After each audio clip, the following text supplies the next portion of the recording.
El estoicismo no nació como teoría abstracta. Nació como respuesta directa a este problema, como una forma de mantenerse firme en medio del caos, como una herramienta para no romperse cuando todo alrededor cambia. También, una disciplina para no depender emocionalmente de lo que no puedes controlar. Y para entender por qué esta filosofía surgió, hay que regresar a un momento específico de la historia. Un momento donde el mundo conocido cambió por completo. Un momento donde el poder se fragmentó y la incertidumbre se volvió la norma. Un momento que obligó al ser humano a dejar de confiar en el exterior y comenzar a mirar hacia adentro. Ese momento comienza con la muerte de un hombre que había conquistado casi todo el mundo conocido, y cuya ausencia dejó un vacío que nadie pudo llenar. Ese hombre fue Alejandro Magno, y con su muerte, comenzó el escenario perfecto para el nacimiento del estoicismo. Capítulo 2. El mundo tras la muerte de Alejandro Magno.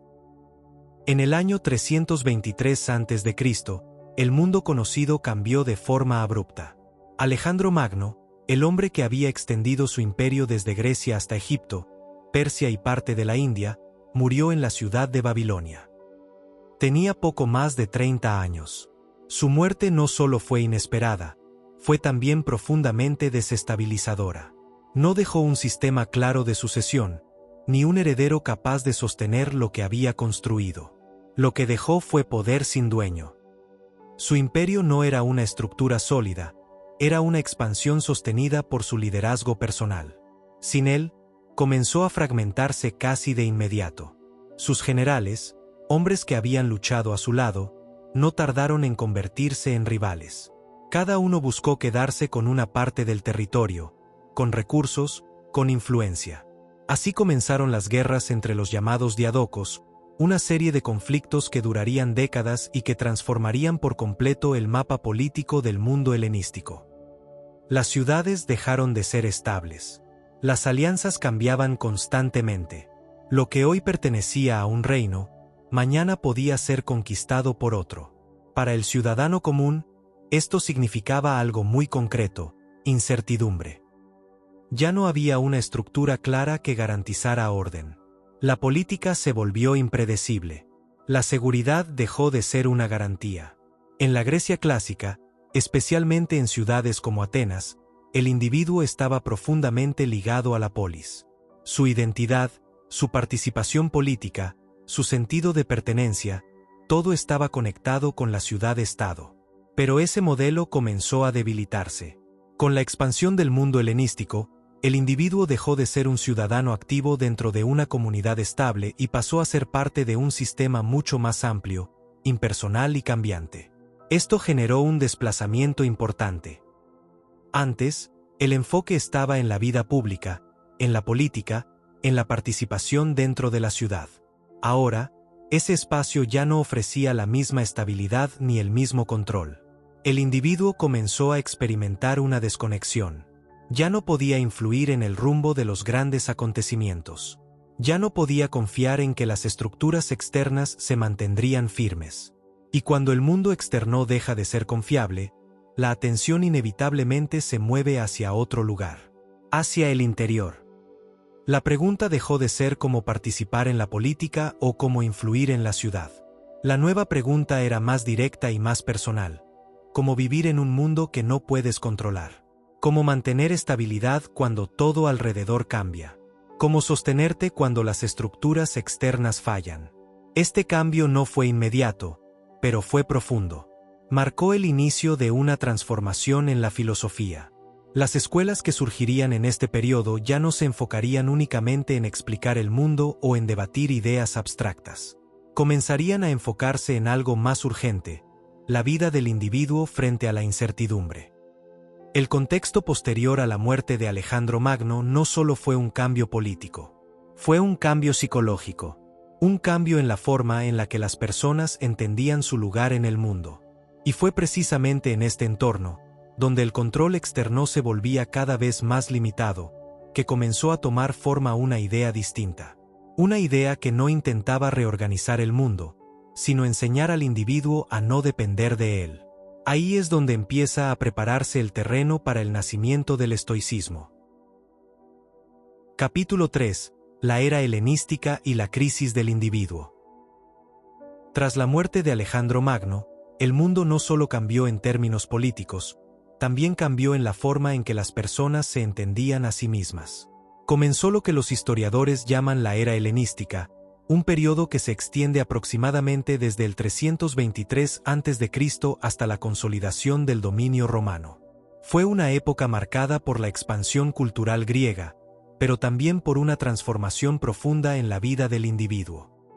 Las antiguas polis, como Atenas, Esparta o Tebas, habían sido durante siglos el centro de la vida social, política y moral.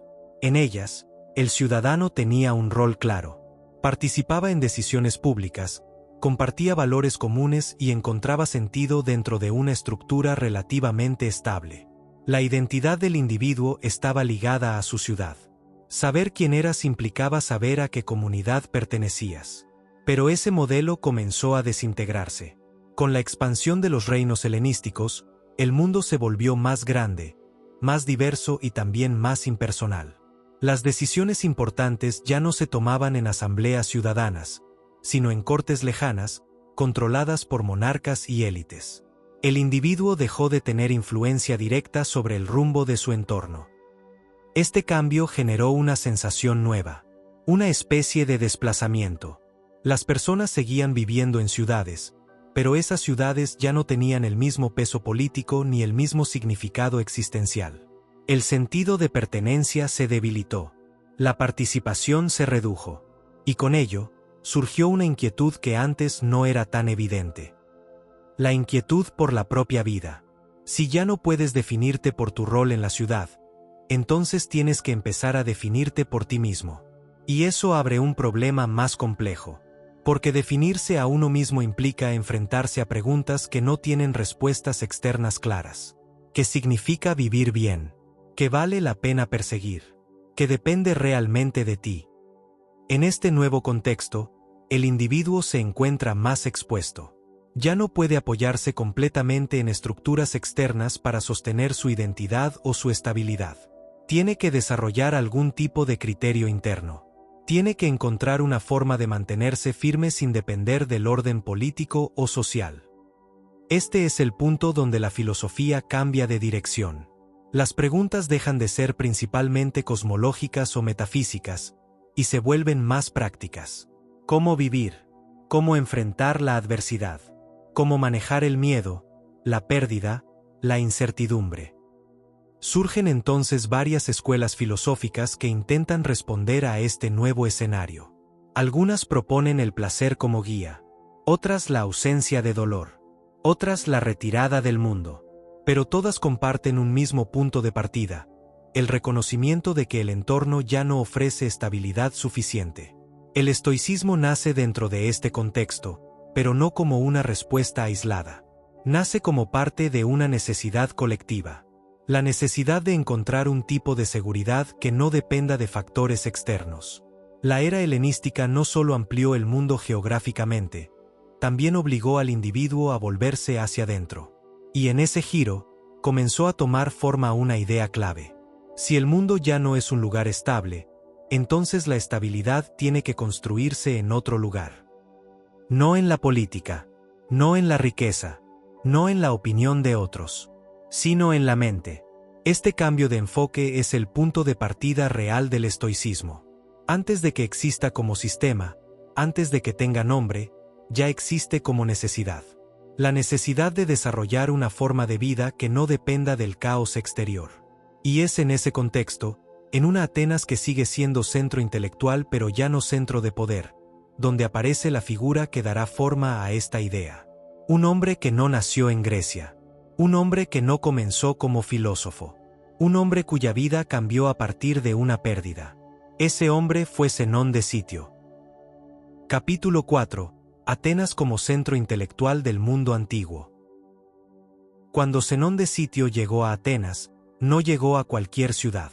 Llegó al lugar donde, durante siglos, se había formado una de las tradiciones intelectuales más influyentes de la historia.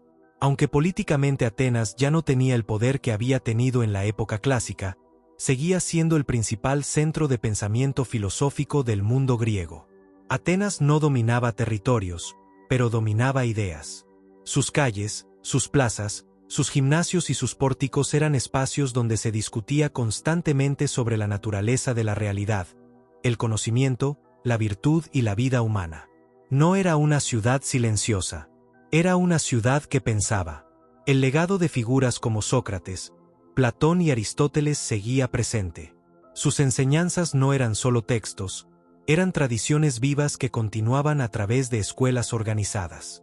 La Academia de Platón y el Liceo de Aristóteles seguían funcionando como espacios de formación, donde los estudiantes aprendían a razonar, a argumentar y a analizar el mundo. Pero junto a estas escuelas más antiguas, habían surgido otras nuevas, adaptadas al contexto de la era helenística. Escuelas que ya no se enfocaban tanto en la política o en la estructura ideal de la ciudad, sino en algo más inmediato, como vivir en un mundo inestable. Entre ellas estaban los cínicos, los megáricos, los cirenaicos y otras corrientes que cuestionaban directamente los valores tradicionales. Atenas se había convertido en un cruce de ideas. No existía una única forma de pensar dominante. Existía un diálogo constante, a veces ordenado, a veces conflictivo, entre distintas visiones sobre la vida. Para alguien que llegaba desde fuera, como Zenón, esto representaba una oportunidad única.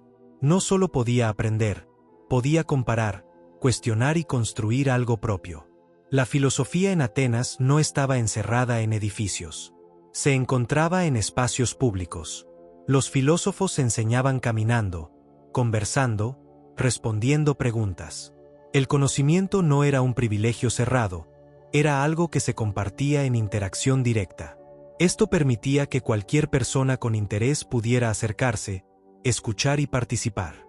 Sin embargo, esta abundancia de ideas también implicaba un desafío. No todas las escuelas ofrecían el mismo tipo de respuesta. Algunas promovían el desapego radical de las normas sociales, como los cínicos. Otras defendían la búsqueda del placer como objetivo central. Otras mantenían enfoques más teóricos, centrados en la lógica o en la metafísica. En ese entorno, elegir una dirección no era evidente. Para alguien que buscaba una forma de vida sólida, no bastaba con escuchar. Era necesario evaluar qué ideas podían sostenerse frente a la realidad. Que enseñanzas no solo funcionaban en teoría, sino en la práctica.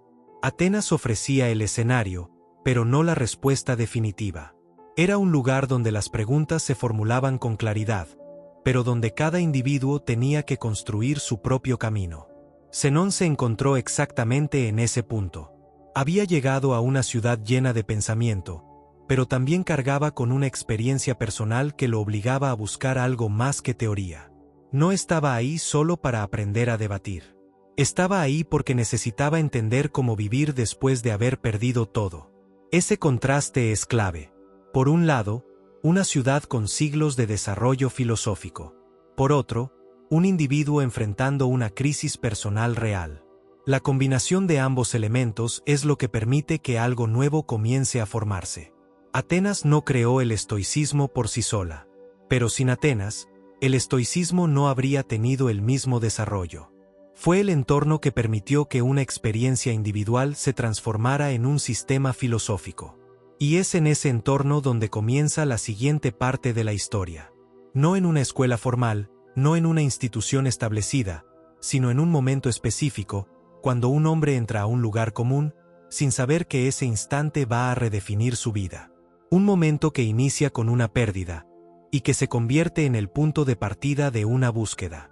Esa búsqueda del mismo Zenón de Sitio. Capítulo 5. La vida temprana de Zenón de Sitio. Antes de convertirse en el fundador de una de las filosofías más influyentes de la historia, Zenón de Sitio no era un pensador reconocido ni un maestro en Atenas. Su origen es más sencillo, y al mismo tiempo, más importante para entender lo que vendría después. Nació en Sitio, una ciudad ubicada en la isla de Chipre, un punto de intercambio comercial donde convergían distintas culturas del Mediterráneo. Desde joven estuvo expuesto a un entorno diverso, lejos del núcleo intelectual de Grecia, pero cercano al movimiento constante del comercio y la vida práctica. Su familia se dedicaba al comercio, y Zenón siguió ese camino. No fue educado inicialmente como filósofo, sino como alguien que debía negociar, transportar mercancías y moverse entre distintas ciudades. Esto es relevante, porque su formación no parte de la teoría, sino de la experiencia directa con el mundo real. Su vida no estaba orientada a reflexionar sobre ideas abstractas, sino a operar dentro de un sistema donde el riesgo, la ganancia y la pérdida eran constantes. El comercio en esa época no era una actividad estable. Implicaba viajes largos, dependencia del clima, exposición a peligros y una incertidumbre permanente. Cada trayecto podía salir bien o podía terminar en pérdida total. Este tipo de vida genera una relación particular con el control. Enseña rápidamente que hay factores que no dependen de uno, por más preparación o intención que se tenga. Zenón vivió dentro de esa lógica durante años. Aprendió a manejar transacciones, a moverse entre ciudades, a adaptarse a situaciones cambiantes. Pero también, inevitablemente, estuvo expuesto a la fragilidad de todo ese sistema. Lo que hoy se tiene, mañana se puede perder. Lo que hoy parece seguro, mañana puede desaparecer. A diferencia de los filósofos que nacieron y crecieron en Atenas, Zenón no tenía una tradición intelectual que lo guiara desde el inicio. No pertenecía a una escuela, no tenía un maestro definido, no estaba insertado en una estructura académica. Su punto de partida era distinto, más cercano a la realidad cotidiana que a la discusión filosófica. Este contraste es clave, porque cuando finalmente entra en contacto con la filosofía, no lo hace desde la curiosidad teórica, sino desde una necesidad concreta. No busca entender el mundo por interés intelectual, busca entender cómo sostenerse dentro de él. Las fuentes antiguas describen a Zenón como una persona de carácter reservado, disciplinado y poco dado a los excesos. No era alguien que destacara por carisma o por presencia dominante, sino por una forma de ser contenida, observadora. Esta disposición también influye en el tipo de pensamiento que desarrollará más adelante. Un pensamiento enfocado en el control, en la moderación y en la claridad. Su vida, hasta ese punto, no indicaba que se convertiría en el fundador de una escuela filosófica. No estaba destinado a ese camino por origen ni por formación. Pero había acumulado algo que resultaría fundamental. Una experiencia directa con la inestabilidad, con la pérdida potencial, con la falta de control sobre ciertos eventos. Y es precisamente esa experiencia la que prepara el terreno para lo que viene después. Porque hay momentos en la vida que funcionan como punto de quiebre. Momentos donde la trayectoria cambia por completo. No por decisión gradual, sino por un evento que obliga a replantear todo. En el caso de Zenón de Sitio, ese momento no ocurre en una escuela ni en una discusión filosófica. Ocurre en el mar. Un evento concreto, físico, irreversible. Un evento donde pierde todo lo que tenía. Y que lo obliga, por primera vez, a enfrentarse a una pregunta que ya no puede ignorar. Que permanece en pie cuando todo lo demás desaparece. Capítulo 6. El naufragio y la pérdida total. El punto de quiebre en la vida de Zenón de Sitio no ocurre en una discusión ni en una decisión gradual. Ocurre en un evento concreto. Un viaje por mar que termina en desastre. Las fuentes antiguas no coinciden en todos los detalles, pero el núcleo es claro. El barco en el que transportaba mercancías naufraga y Zenón pierde prácticamente todo lo que había construido hasta ese momento. En el contexto del comercio antiguo, un naufragio no era un contratiempo menor. Era una pérdida total. No existían seguros como los conocemos hoy. No había mecanismos que protegieran el capital ante un accidente. Lo que iba en ese barco representaba años de trabajo, de acumulación, de movimiento constante entre ciudades. Y en cuestión de horas, desaparece.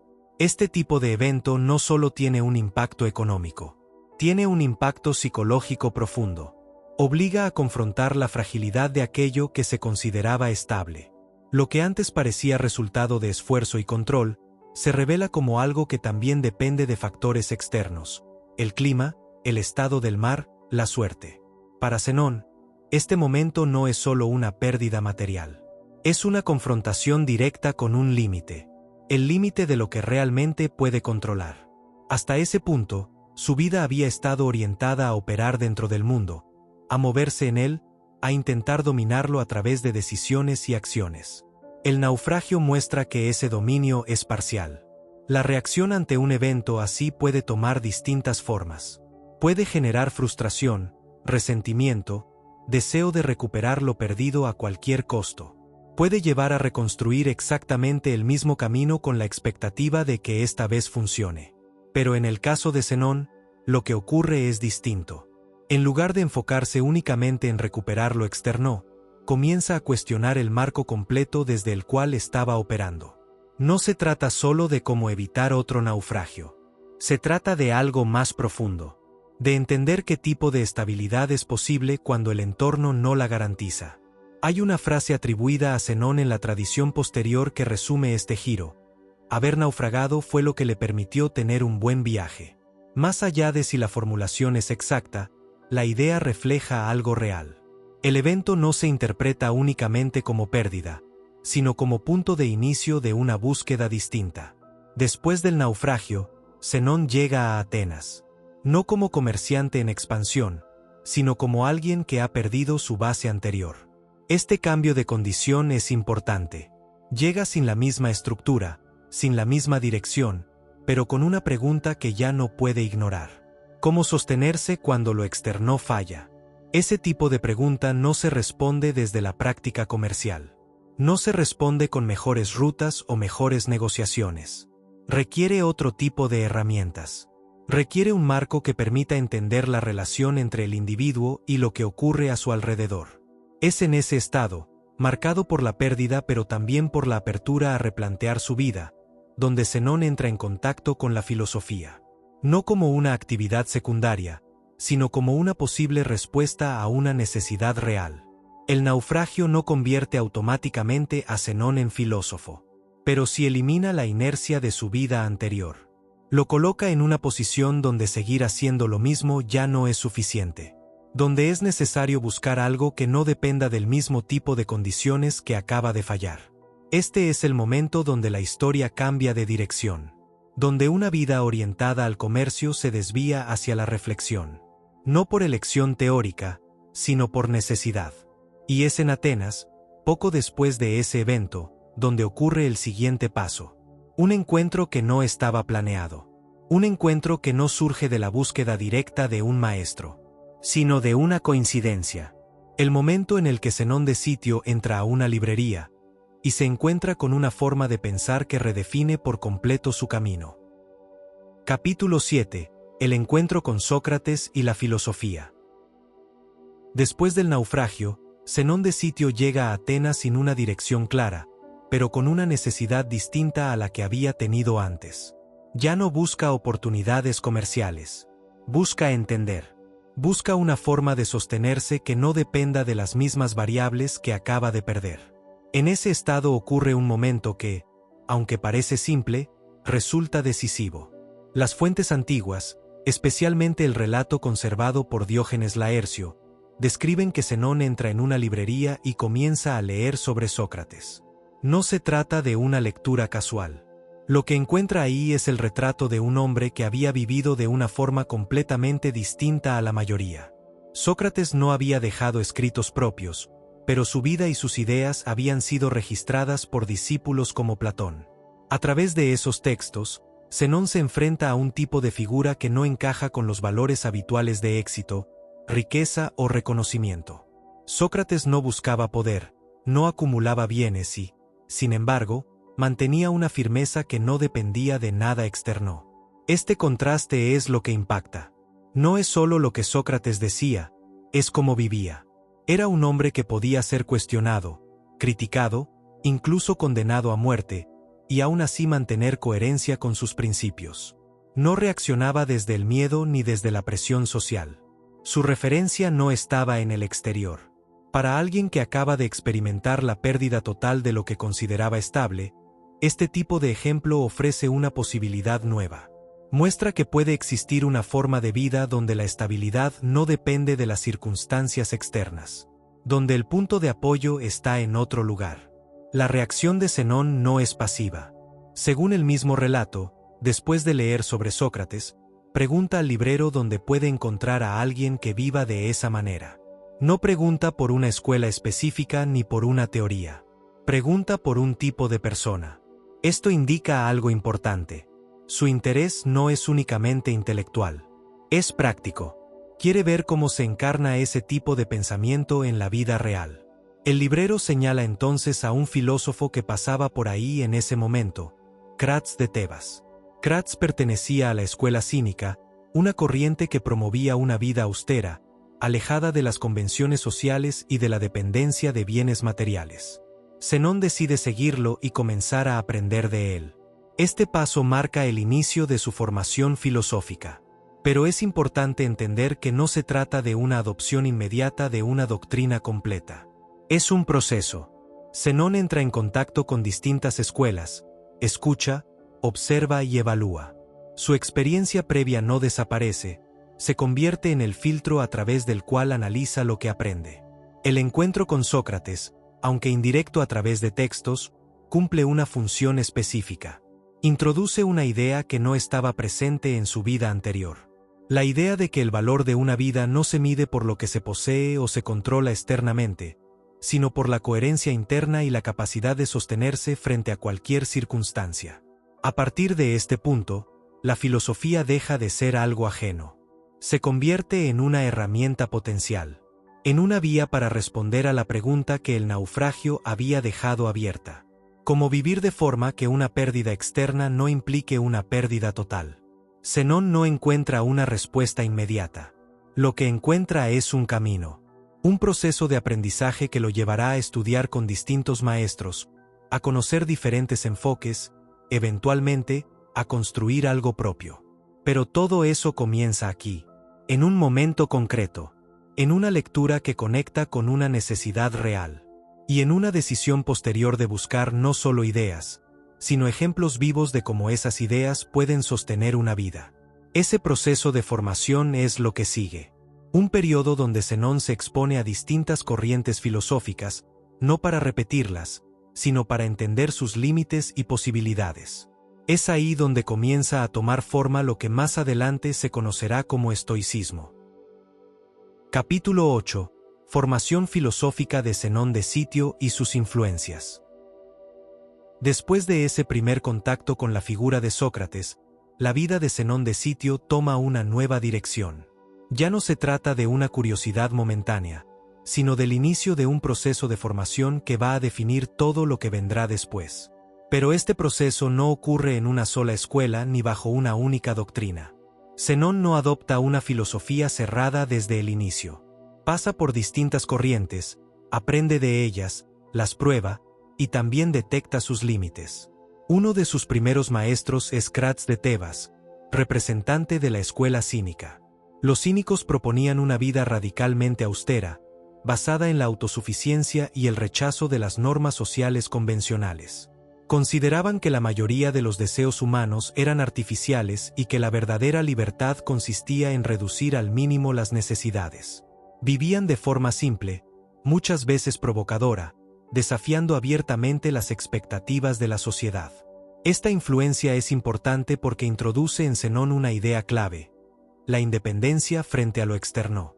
La posibilidad de vivir sin depender de la riqueza, del reconocimiento o de la aprobación social. Sin embargo, también encuentra un límite en este enfoque. La radicalidad de los cínicos, su rechazo casi total de las convenciones, no era un modelo que Zenón considerara completamente aplicable para todos. Era funcional como crítica, pero no necesariamente como sistema completo de vida. Además de los cínicos, Zenón estudia con otros filósofos de distintas escuelas.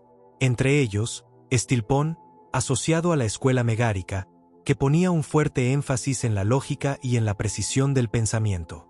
También tiene contacto con ideas provenientes de la tradición académica, influida por Platón, y con enfoques más analíticos que buscaban entender la estructura del conocimiento. Este recorrido es fundamental. Zenón no construye el estoicismo desde cero, sino que integra elementos de distintas tradiciones. De los cínicos toma la idea de la autosuficiencia y el desapego de lo externo. De los megáricos y otras corrientes, la importancia de la claridad lógica y del pensamiento estructurado. De la tradición socrática, la centralidad de la vida ética como eje de la filosofía. Pero no se limita a combinar ideas. La somete a un criterio práctico. La pregunta que guía su proceso no es cuál teoría es más elegante, sino cuál es capaz de sostener una vida en condiciones reales. ¿Qué enfoque permite mantenerse firme frente a la pérdida, la incertidumbre y el cambio constante? Durante años, Zenón observa, escucha y reflexiona. No se posiciona inmediatamente como maestro. Permanece en una etapa de aprendizaje prolongada, donde va depurando lo que funciona y descartando lo que no encaja con su experiencia. Este periodo no es visible en términos de producción escrita o enseñanza pública, pero es donde realmente se forma el núcleo de su pensamiento. Poco a poco, comienza a consolidarse una idea más clara. Una forma de vida que no depende de eliminar el mundo externo, como proponían algunos cínicos, ni de retirarse completamente de él, como sugerían otras corrientes. Tampoco se trata solo de entender el mundo desde la lógica. Se trata de vivir en él, pero desde una posición distinta. Una posición donde el individuo reconoce que hay elementos fuera de su control, pero no por eso pierde dirección. Donde la independencia no se logra negando la realidad, sino ajustando la relación con ella. Donde la disciplina interna reemplaza la necesidad de estabilidad externa. Este proceso de integración es lo que permite que Zenón, eventualmente, deje de ser solo un estudiante y comience a formular su propia enseñanza. No como una ruptura total con lo anterior, sino como una síntesis. Una estructura que toma lo útil de cada corriente, pero lo organiza en un sistema coherente. Ese sistema todavía no tiene nombre en este punto. No existe aún como escuela formal. Pero ya tiene una base. Ya tiene una dirección clara. Y es en el momento en que Zenón decide comenzar a enseñar públicamente, en un espacio abierto de Atenas, cuando esa base se convierte en algo reconocible. Ahí es donde el estoicismo deja de ser una búsqueda personal, y se convierte en una filosofía. Capítulo 9. El nacimiento del estoicismo en la Estoa. Después de años de formación, de exposición a distintas corrientes y de un proceso constante de análisis, Zenón de Sitio alcanza un punto donde ya no solo aprende, sino que comienza a enseñar. Este momento marca una transición importante. La filosofía deja de ser únicamente una búsqueda personal y se convierte en una propuesta estructurada que puede compartirse. El lugar donde esto ocurre no es una academia cerrada ni una institución formal. Es un espacio público en Atenas conocido como la Stoa Poikile, el pórtico pintado. Era un sitio de paso, un lugar donde la gente se reunía, conversaba y transitaba diariamente. Elegir este espacio no es un detalle menor. Define desde el inicio el carácter del estoicismo. No se presenta como un conocimiento exclusivo, sino como algo accesible, abierto, integrado a la vida cotidiana. Es precisamente de ese lugar de donde surge el nombre de la escuela. Quienes escuchaban a Zenón en la Estoa comenzaron a ser identificados por ese entorno. Con el tiempo, esa referencia espacial se transforma en un nombre filosófico. Así nace el estoicismo. Pero más importante que el nombre es el contenido. Zenón no repite de forma directa lo aprendido en otras escuelas. Lo que presenta es una síntesis. Una estructura donde las ideas se organizan en torno a un eje claro, como vivir de manera estable en un mundo que no lo es.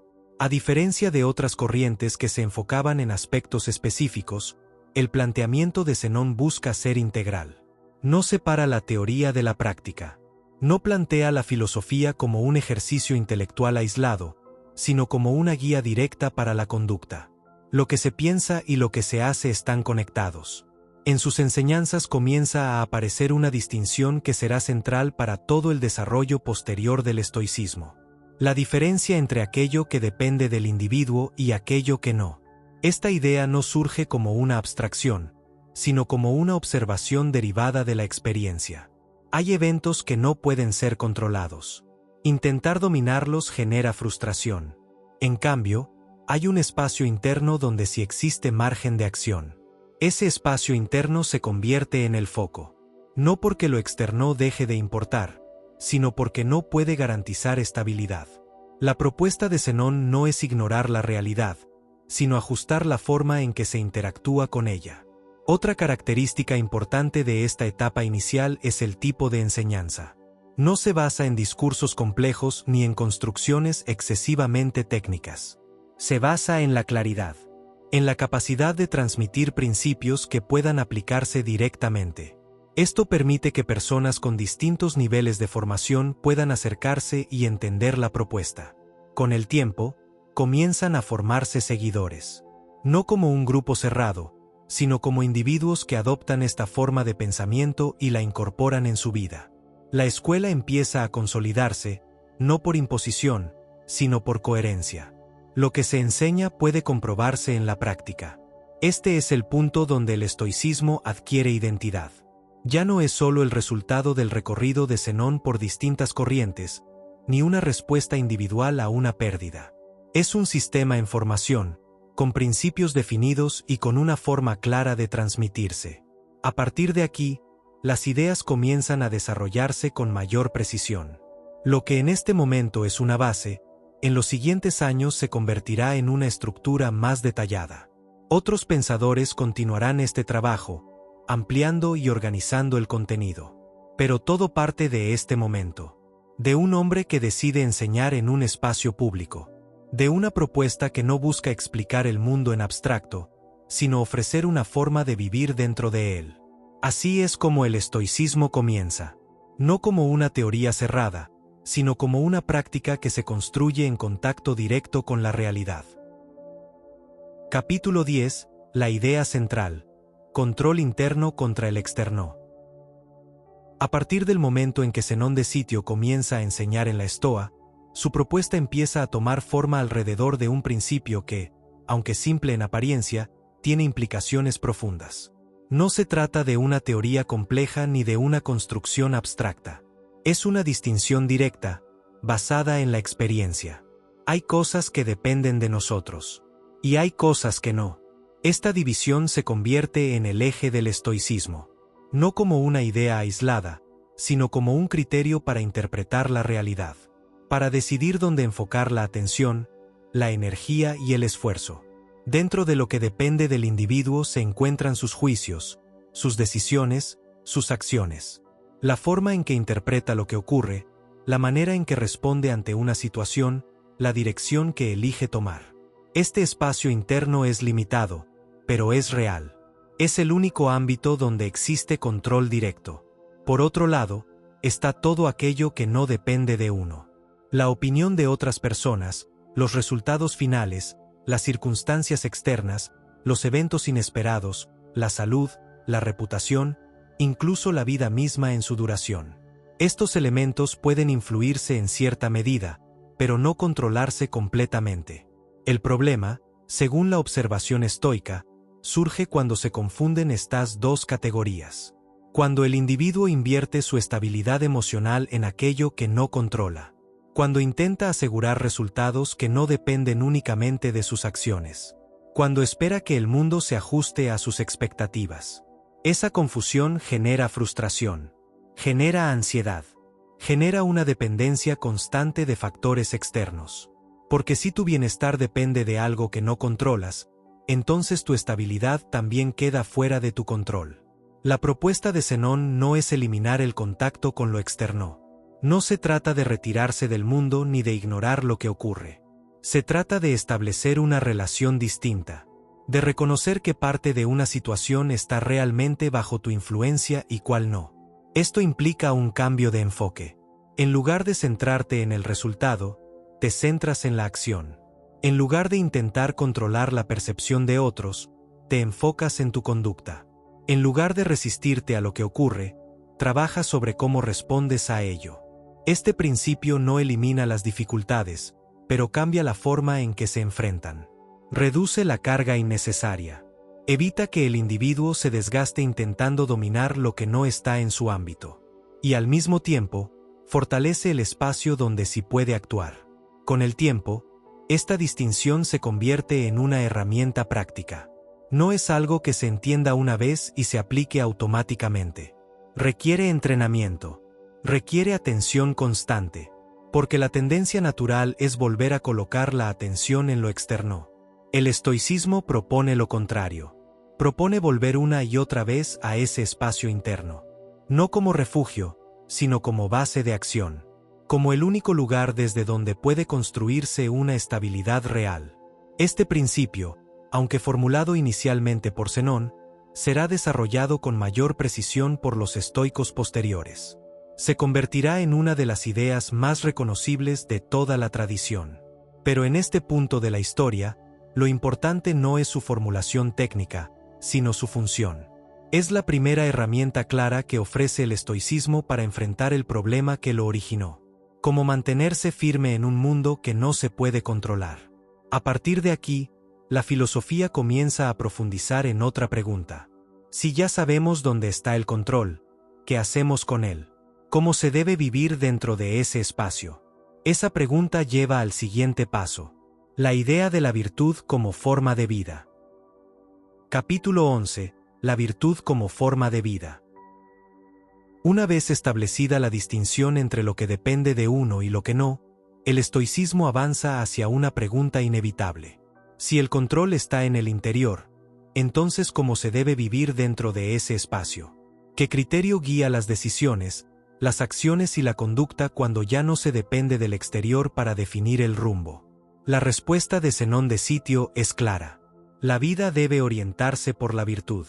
Pero en el contexto estoico, la virtud no es un concepto moral superficial ni una lista de reglas sociales. Es una forma de funcionamiento. Es vivir de acuerdo con la razón, con claridad, con coherencia entre lo que se piensa y lo que se hace. Para los estoicos, la virtud es el único bien real.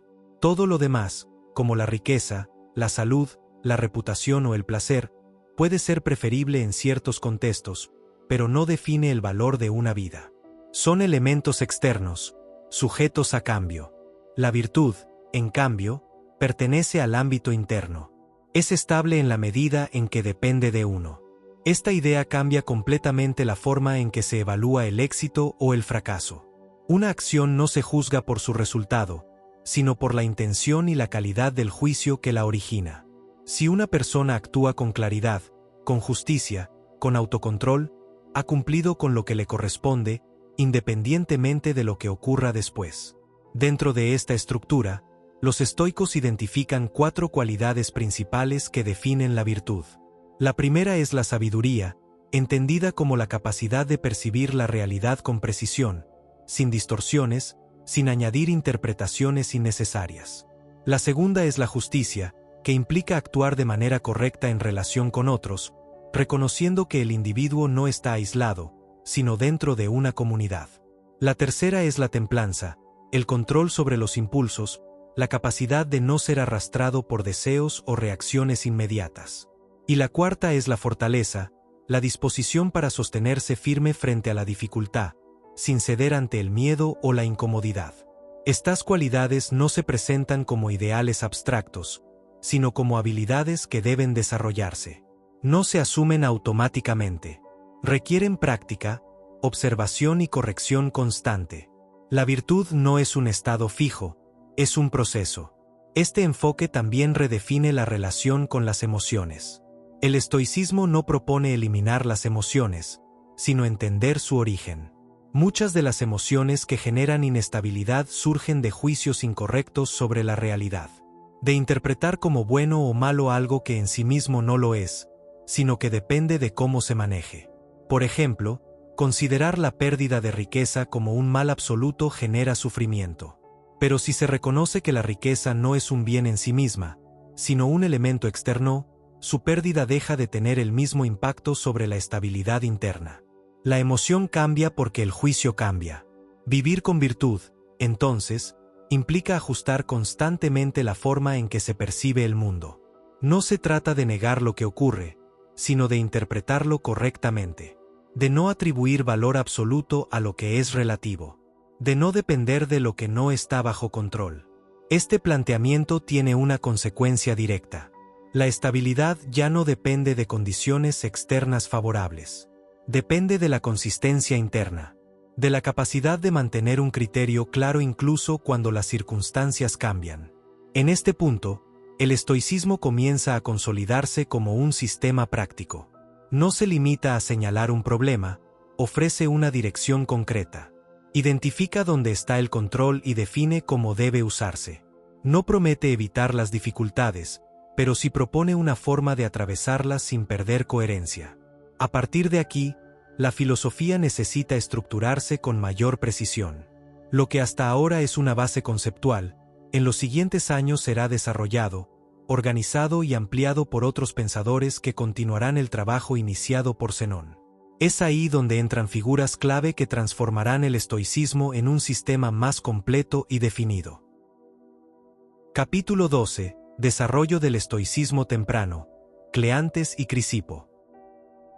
Tras la muerte de Zenón de Sitio, el estoicismo no desaparece ni se diluye. Entra en una nueva etapa. Lo que Zenón había iniciado como una síntesis personal comienza a consolidarse como una escuela con continuidad. Este proceso no ocurre de forma automática. Requiere que otros pensadores tomen esas ideas, las mantengan y, sobre todo, las desarrollen. El primero en asumir esa responsabilidad es Cleantes. Su papel no es tanto el de innovador radical, sino el de continuador. Mantiene la estructura general del pensamiento de Zenón y la transmite con coherencia. Cleantes es conocido por su disciplina y por su estilo de vida austero, lo que refuerza la idea de que el estoicismo no es solo una teoría, sino una práctica. Uno de los aportes importantes de Cleantes es su énfasis en el orden del universo. Refuerza la idea de que existe una racionalidad que gobierna la realidad, una estructura coherente que no depende del individuo pero que puede ser comprendida por él. Esta noción prepara el terreno para una de las ideas centrales del estoicismo: vivir de acuerdo con la naturaleza, entendida no como entorno físico únicamente, sino como el orden racional del mundo. Sin embargo, es con Crisipo donde el estoicismo alcanza un nivel de desarrollo mucho más profundo. Si Zenón inicia y Cleantes preserva, Crisipo organiza y expande. Su trabajo es tan amplio que, según las fuentes antiguas, sin él el estoicismo no habría sobrevivido como sistema coherente. Crisipo introduce una estructura más definida. Divide la filosofía estoica en tres áreas principales: lógica, física y ética. Esta división no es arbitraria. Cada parte cumple una función dentro del sistema. La lógica se encarga de cómo pensar correctamente, de evitar errores en el juicio. La física estudia cómo funciona el universo, cuál es su estructura y su orden. La ética, que es el objetivo final, define cómo debe vivir el individuo dentro de ese contexto. Esta organización permite que el estoicismo deje de ser solo un conjunto de ideas prácticas y se convierta en un sistema completo. No solo dice cómo actuar, también explica por qué. No solo propone conductas, también fundamenta esas conductas en una comprensión del mundo. Otro aporte clave de Crisipo es el desarrollo de la teoría del juicio. Afirma que las emociones desestabilizadoras no surgen directamente de los eventos, sino de los juicios que hacemos sobre ellos. Esta idea conecta directamente con la distinción que ya había planteado Zenón entre lo que depende de uno y lo que no. Pero ahora se formula con mayor precisión. Se identifica el mecanismo interno que genera la reacción. Esto tiene implicaciones prácticas importantes. Si el problema no está en el evento, sino en el juicio, entonces el trabajo del individuo no es cambiar lo que ocurre, sino ajustar la forma en que lo interpreta. Este enfoque refuerza la idea de responsabilidad interna, no en el sentido de culpa, sino en el sentido de control real. Durante este periodo, el estoicismo se fortalece como escuela. Atrae estudiantes, se difunde en distintas ciudades y comienza a establecer una tradición. Ya no depende únicamente de la figura de su fundador. Tiene continuidad, estructura y tiene una base que puede sostenerse en el tiempo. Este desarrollo temprano es fundamental porque define la forma en que el estoicismo será transmitido a las generaciones siguientes. Las ideas ya no son solo intuiciones o propuestas iniciales. Están organizadas, argumentadas y listas para ser aplicadas y enseñadas. A partir de aquí, el estoicismo no solo crece en contenido, también comienza a expandirse geográficamente. Sale del entorno griego y empieza a influir en otros contextos, donde las condiciones son distintas y donde la filosofía tendrá que adaptarse a nuevas realidades. Ese movimiento marca el siguiente paso en la historia. El momento en que el estoicismo deja Grecia y entra en un escenario más amplio. Un escenario donde la teoría se enfrentará directamente con el poder, la política y la vida pública a gran escala. Ese escenario es Roma. Capítulo 13. El Logos, destino y el orden del universo. Con el trabajo de Cleantes, y sobre todo, de Crisipo, el estoicismo no solo se consolida como una guía práctica de vida, también desarrolla una base más profunda sobre cómo entender la realidad. Porque para los estoicos, no basta con saber cómo actuar. Es necesario entender en qué tipo de mundo se está actuando. Aquí aparece una de las ideas más importantes del estoicismo, el logos. El logos es el principio racional que organiza el universo. No es una entidad separada ni una fuerza arbitraria. Es la estructura misma de la realidad.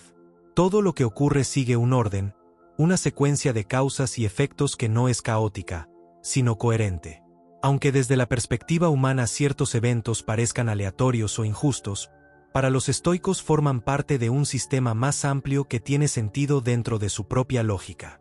Esta visión implica que el universo no está gobernado por el azar en el sentido absoluto. Existe causalidad. Todo tiene una razón, aunque no siempre sea evidente. Esta idea no elimina la incertidumbre desde el punto de vista humano, pero cambia la forma de interpretarla. Lo que no se entiende no necesariamente es irracional, simplemente está fuera del alcance inmediato del individuo.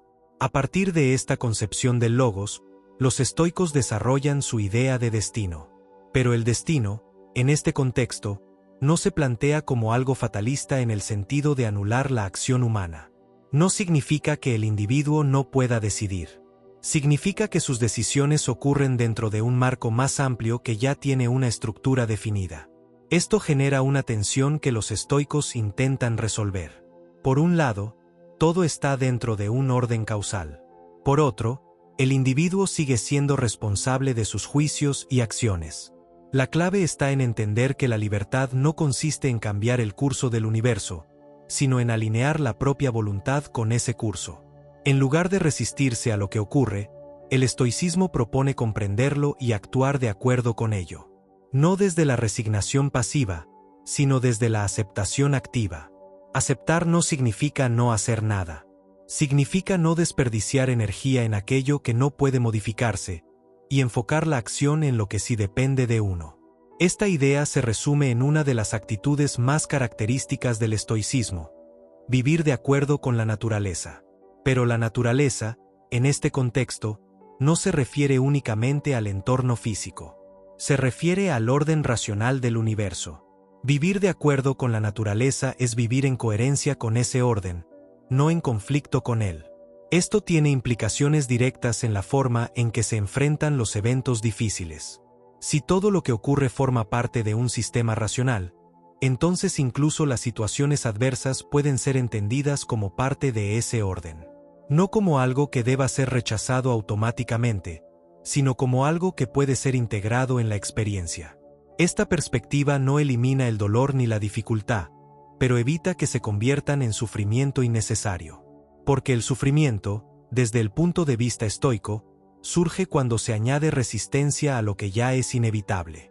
Con esta base, el estoicismo adquiere una coherencia más amplia. Ya no es solo una serie de recomendaciones prácticas. Es una forma de entender el mundo y de posicionarse dentro de él. La ética, la conducta, el control interno, todo se apoya en esta visión del universo como un sistema ordenado. A partir de aquí, la filosofía está lista para enfrentarse a un nuevo contexto. Uno donde estas ideas no solo se pondrán a prueba en la vida individual, sino en escenarios de poder, política y conflicto a gran escala. Ese contexto es el mundo romano. Y es ahí donde el estoicismo dejará de ser únicamente una escuela griega, para convertirse en una herramienta de vida en uno de los imperios más complejos de la historia. Capítulo 14. Expansión del estoicismo hacia Roma. Con el estoicismo ya estructurado en Grecia gracias al trabajo de Zenón de Sitio, Cleantes y Crisipo, la filosofía comienza a salir de su lugar de origen. No como una doctrina impuesta, sino como un conjunto de ideas que resultan útiles en contextos donde la estabilidad externa es limitada.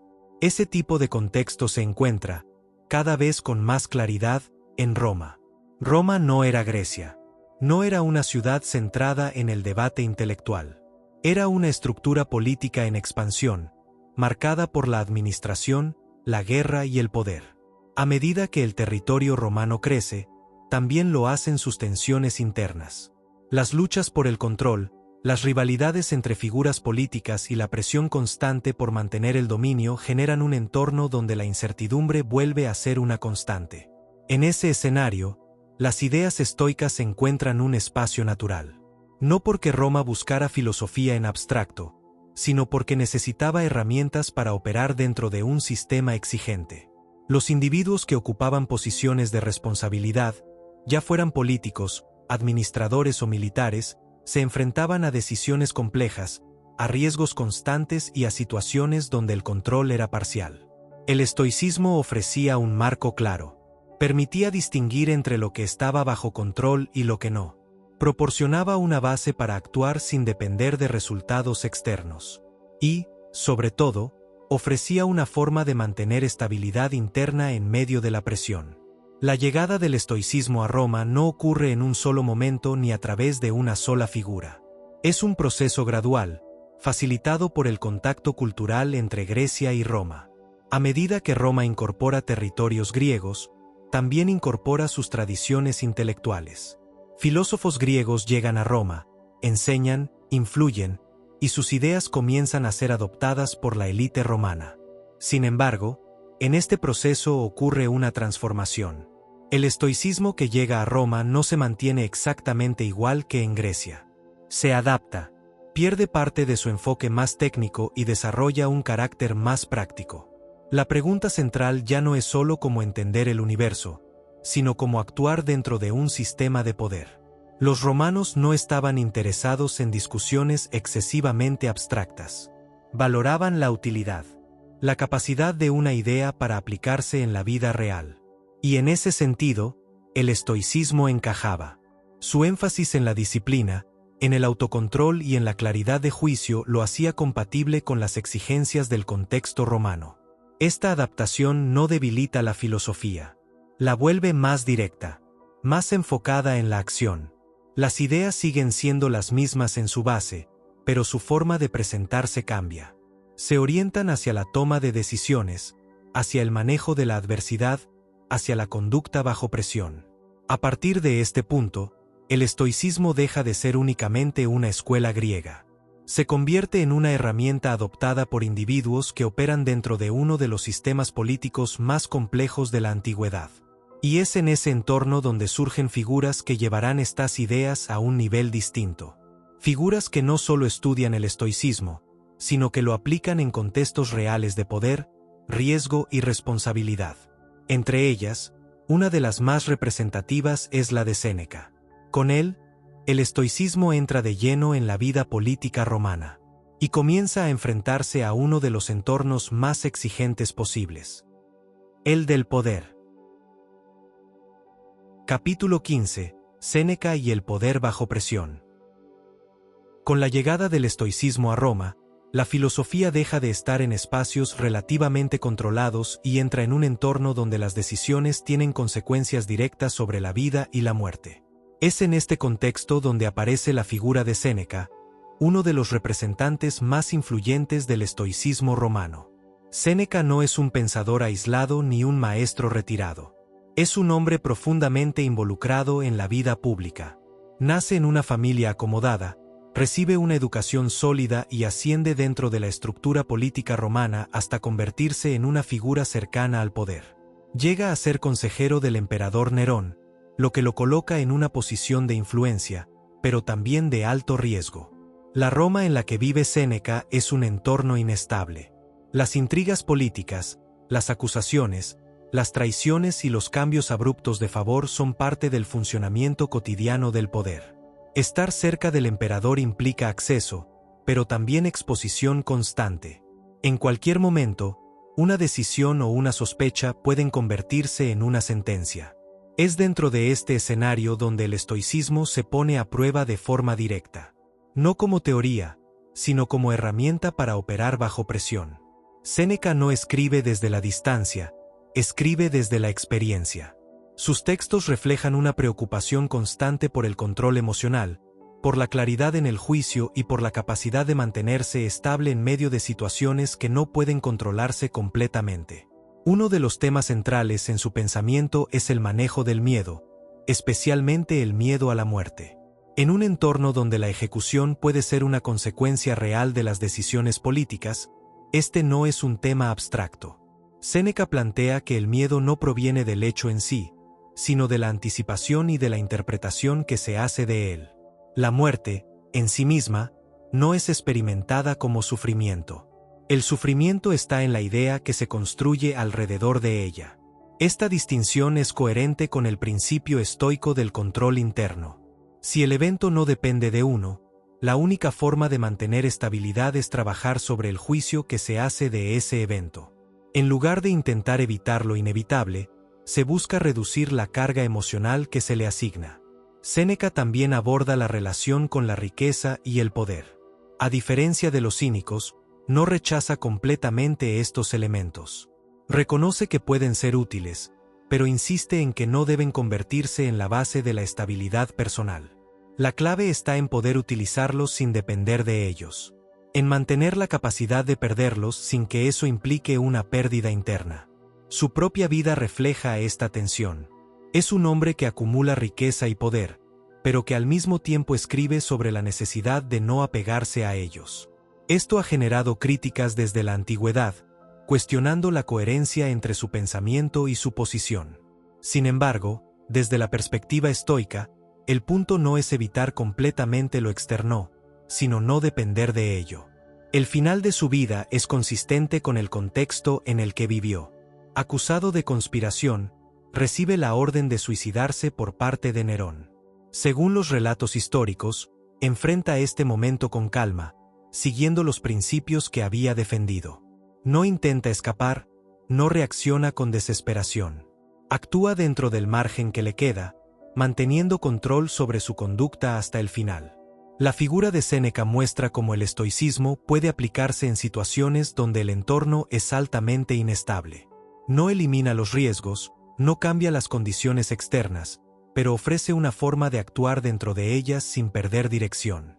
Con él, el estoicismo se adapta a la vida política, al poder y a la presión constante. Pero aún falta otra dimensión por explorar.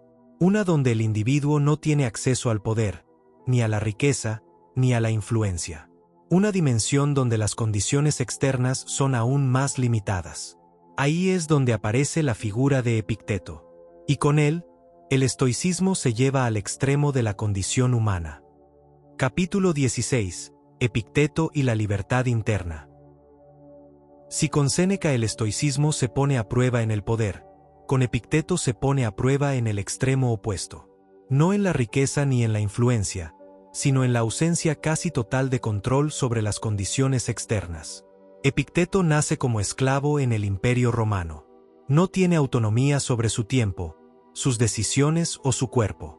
Su vida depende de la voluntad de su amo. Desde cualquier perspectiva externa, es una posición de completa limitación. Y sin embargo, es precisamente en ese contexto donde el estoicismo adquiere una de sus formas más claras. A diferencia de otros filósofos, Epicteto no escribe sus enseñanzas. Son sus discípulos, especialmente Arriano, quienes las recopilan. Esto hace que su pensamiento tenga un carácter directo, sin elaboración excesiva. Sus ideas no están diseñadas para ser leídas como teoría compleja, sino para ser entendidas y aplicadas. El punto central de Epicteto retoma y refuerza la distinción fundamental del estoicismo, lo que depende de uno y lo que no. Pero en su caso, esta idea no es una reflexión abstracta. Es una necesidad práctica. Cuando casi todo lo externo está fuera de tu control, la única posibilidad de estabilidad está en el interior. Epicteto afirma que el único dominio real que tiene el individuo es sobre sus juicios, sobre la forma en que interpreta lo que ocurre. Puede no controlar su situación, pero sí puede controlar si la interpreta como una tragedia absoluta o como una condición que puede ser enfrentada con claridad. Esta idea redefine completamente el concepto de libertad. Para Epicteto, la libertad no consiste en hacer lo que uno quiere externamente, sino en no estar sometido internamente a lo que no depende de uno. Una persona puede ser libre incluso siendo esclava, si no depende emocionalmente de factores externos. Y puede ser esclava, incluso teniendo poder, si su estabilidad depende de ellos. Esta inversión es radical. Desplaza el foco de la libertad desde el entorno hacia la mente. No niega las condiciones externas, pero cambia su peso. Lo determinante ya no es la situación en sí, sino la relación que el individuo tiene con ella. Otro aspecto clave en su enseñanza es la responsabilidad sobre los propios juicios. Epicteto insiste en que muchas de las reacciones emocionales que generan sufrimiento provienen de interpretaciones automáticas que no han sido examinadas. La tarea del individuo es detenerse, observar y corregir esos juicios cuando no corresponden con la realidad. Por ejemplo, considerar que una ofensa externa tiene el poder de dañar directamente, implica otorgarle un control que no tiene. La ofensa existe como evento, pero su impacto depende de la interpretación.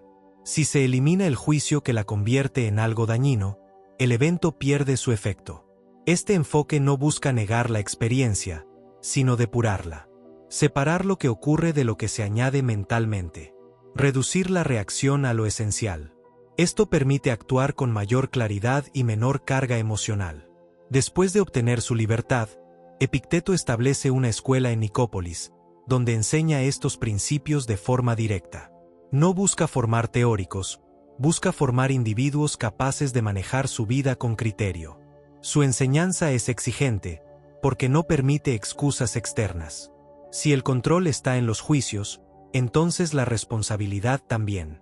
La figura de Epicteto muestra que el estoicismo no depende de condiciones favorables. Puede aplicarse en escenarios donde el margen de acción externa es mínimo. Y en esos escenarios, su utilidad se vuelve más evidente. Con él, el estoicismo alcanza una de sus expresiones más puras. No ligada al poder, ni a la riqueza, ni a la posición social, sino a la capacidad de mantener claridad y dirección incluso cuando todo lo demás es limitado. Pero aún falta ver cómo estas ideas funcionan en el punto donde convergen ambas dimensiones. Donde existe poder externo, pero también presión constante. Donde el control es amplio en apariencia, pero sigue siendo parcial en realidad. Ese punto se encuentra en la figura de Marco Aurelio. Capítulo 17. Marco Aurelio y el liderazgo bajo presión. Con Marco Aurelio, el estoicismo alcanza una posición única. Ya no se trata de un comerciante que lo pierde todo, ni de un esclavo que carece de control externo, ni de un consejero dentro del poder. Se trata del hombre que ocupa la posición más alta del Imperio Romano. El punto donde, en apariencia, el control es máximo. Sin embargo, esa apariencia es engañosa. Ser emperador no significa tener dominio absoluto sobre todo lo que ocurre. Significa estar expuesto a una cantidad mayor de variables que no pueden controlarse. Decisiones que afectan a miles de personas, conflictos militares constantes, crisis internas, enfermedades, presión política. El margen de acción existe, pero también lo hace la incertidumbre. Marco Aurelio gobierna en un periodo complejo. Durante su mandato enfrenta guerras en las fronteras del imperio, especialmente contra tribus germánicas, además de una crisis sanitaria conocida como la peste antonina. A esto se suman tensiones internas, problemas administrativos y la necesidad constante de mantener estabilidad en un sistema que depende de múltiples factores.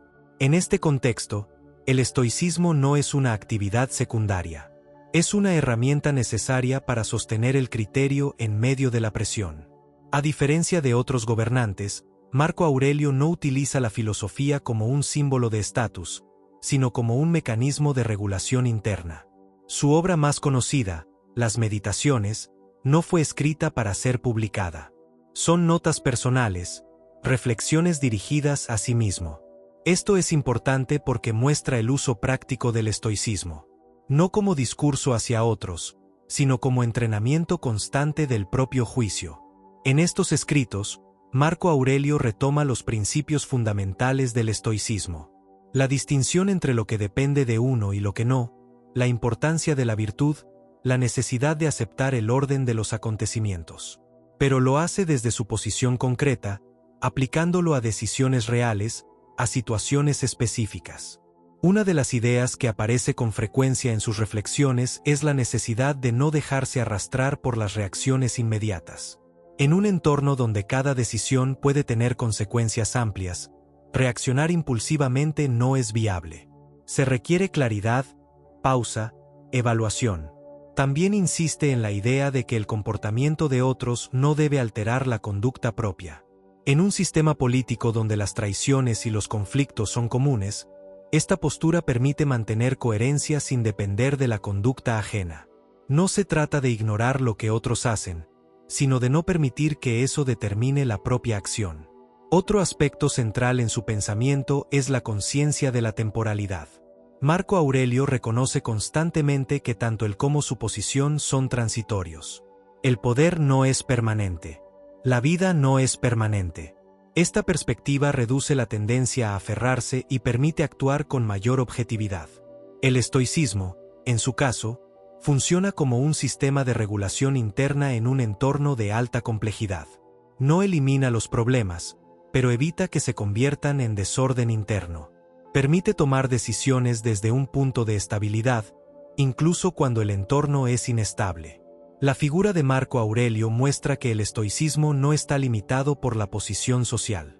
Puede aplicarse tanto en la ausencia de control externo como en su aparente exceso. En ambos casos, la conclusión es la misma. El control real sigue estando en el interior. Con él, el estoicismo cierra un ciclo. Desde su origen en Grecia hasta su aplicación en el centro del poder romano, ha demostrado que su utilidad no depende del contexto, sino de la forma en que el individuo se relaciona con ese contexto. A partir de aquí, la filosofía ya no necesita validarse en casos individuales. Ha sido probada en distintos escenarios. Lo que sigue es entender cómo estos principios se traducen en prácticas concretas. Cómo se entrenan. Cómo se aplican de forma sistemática en la vida diaria. Ese es el siguiente paso en la historia del estoicismo. No solo entender sus ideas, sino ver cómo se viven. Capítulo 18. Las prácticas estoicas en la vida real. Hasta este punto, el estoicismo ha sido presentado como un sistema de ideas. Una forma de entender el mundo, de interpretar lo que ocurre y de orientar la conducta. Pero su valor real no está en lo que propone en teoría, sino en cómo se aplica en la práctica. Los estoicos no buscaban acumular conocimiento, buscaban entrenar la mente. Para ellos, la filosofía no era un ejercicio intelectual aislado. Era una disciplina diaria, algo que debía ejercerse de forma constante, igual que cualquier otra habilidad. Porque entender un principio no garantiza aplicarlo.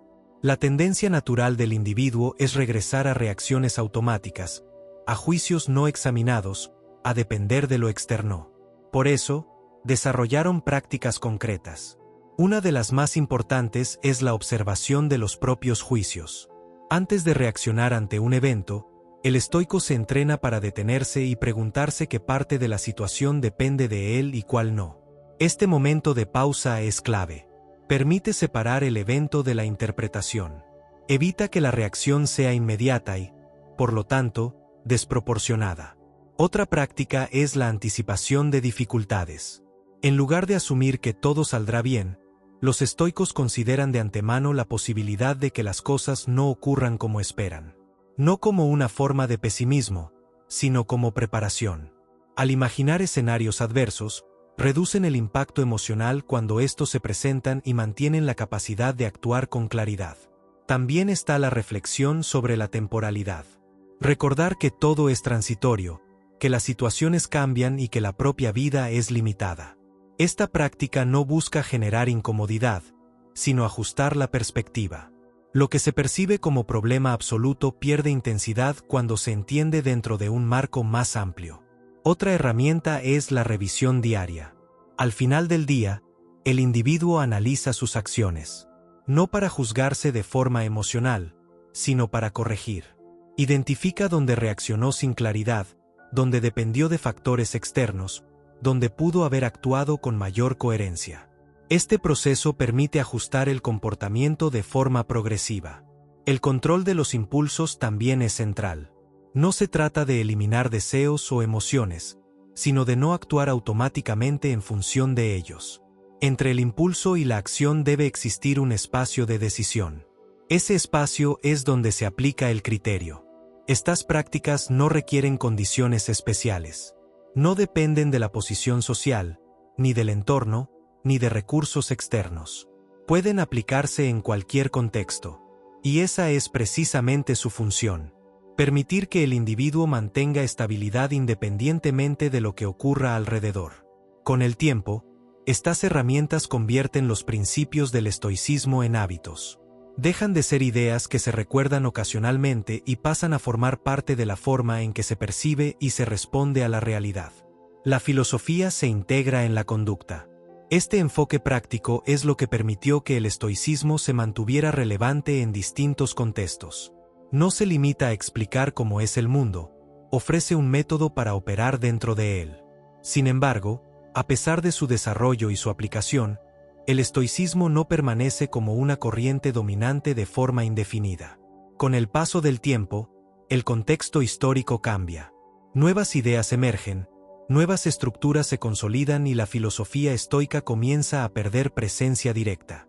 Esto no significa que desaparezca por completo, sino que entra en otra fase.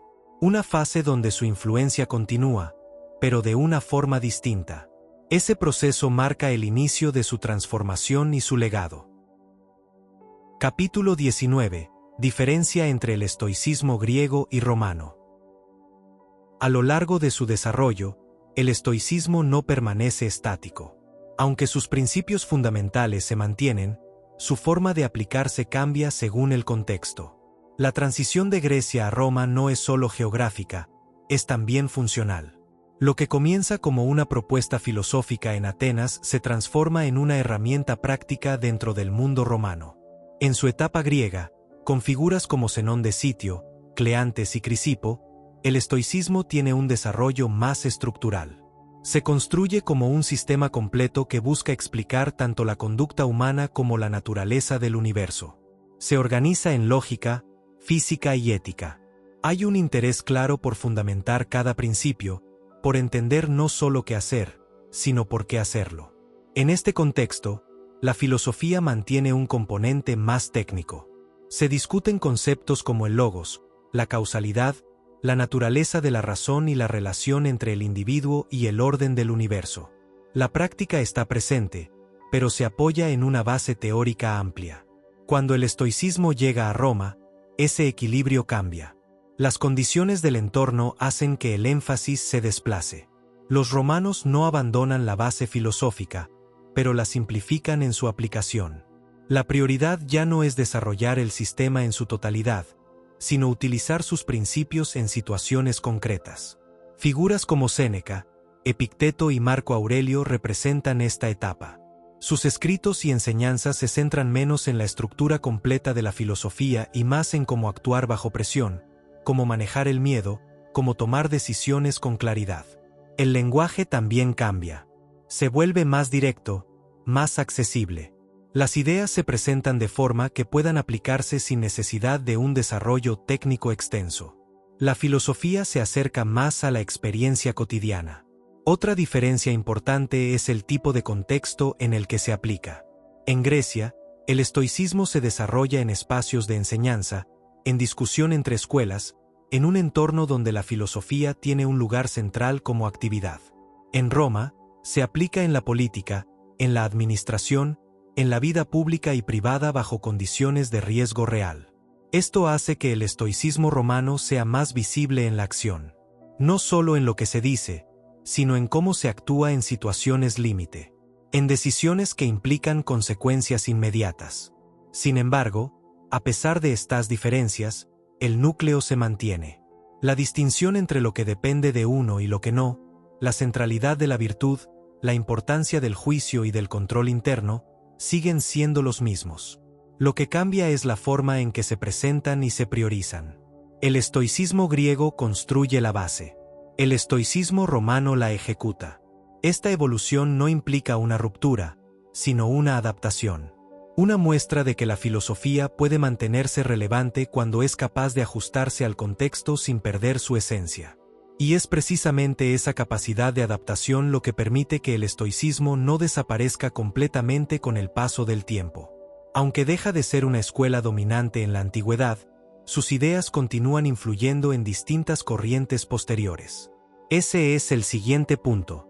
Entender no solo cómo se desarrolló el estoicismo en su origen, sino porque sigue presente mucho después de que las estructuras que lo vieron nacer hayan desaparecido. Capítulo 20.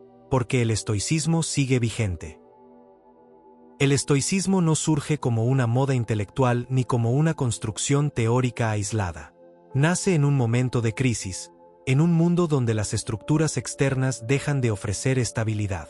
Desde la muerte de Alejandro Magno, pasando por la transformación de la era helenística, hasta su aplicación en el Imperio Romano, su desarrollo está ligado a una necesidad constante, como vivir cuando el entorno no puede controlarse. A lo largo de esta historia, el estoicismo se prueba en distintos escenarios. En la pérdida personal de Zenón de Sitio, en la complejidad política de Séneca, en la limitación extrema de Epicteto y en la responsabilidad del poder en Marco Aurelio.